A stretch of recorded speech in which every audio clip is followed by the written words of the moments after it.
Naya avait à peine 19 ans lorsqu'elle quitta le foyer familial. Fille d'un père silencieux et d'une mère effacée, elle grandit dans l'indifférence et l'incompréhension. Dans sa colère contre le monde, elle choisit la rue d'abord par révolte, puis par nécessité, elle devint prostituée. Au fil des nuits, elle rencontra d'autres filles brisées comme elle, mais Naya se distingua. Elle avait une idée en tête, un trafic nouveau. Elle collectait le sperme de ses clients, et ceux de clients de ses copines, elle le vendait à des groupes mystérieux qui disent faire des recherches spirituelles. Un jour, un homme plus âgé, discret, visite une des filles du réseau. Naya récupéra ce qu'il avait laissé, sans jamais voir son visage, elle livra le flacon, comme toujours contre une forte somme d'argent.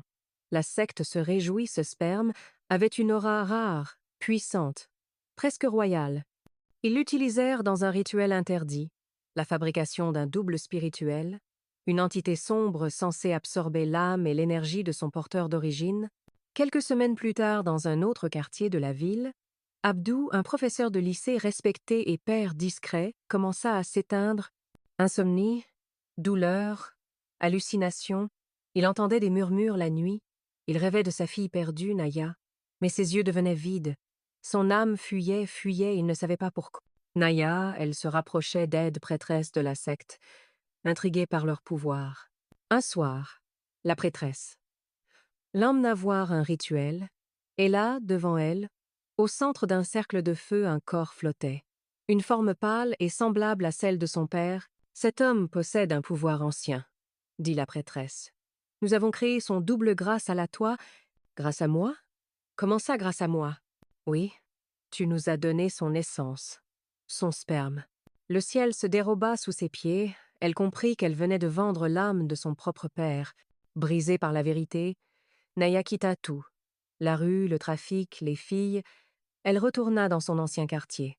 Son père vivait encore, mais n'était plus que l'ombre de lui-même. Ses yeux ouverts, mais vides, il ne parlait plus, ne reconnaissait plus personne. Naya resta à son chevet. Elle pleurait, elle lui parlait, mais il ne répondait pas. Elle retourna voir la prêtresse. « Il faut le libérer ?» dit-elle sans ambages. « Dites-moi ce que je suis censée faire. » La prêtresse lui dit « Tu as une dette envers la nature, tu as ouvert une porte. Pour la refermer, tu dois te sacrifier, offrir ce que tu as de plus pur. » Naya accepta sans hésiter. Elle s'aventura dans la forêt en plein cœur de la nuit, là où la secte pratiquait ses rites. Elle offrit son sang, sa mémoire et son corps. Grâce à cela, le lien fut brisé. Le lendemain, Abdou se réveilla faible mais vivant. Naya, elle, avait disparu.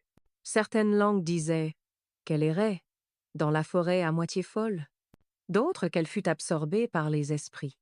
Le père établi consacra. Le reste de sa vie à chercher sa fille mais ne retrouva jamais sa trace.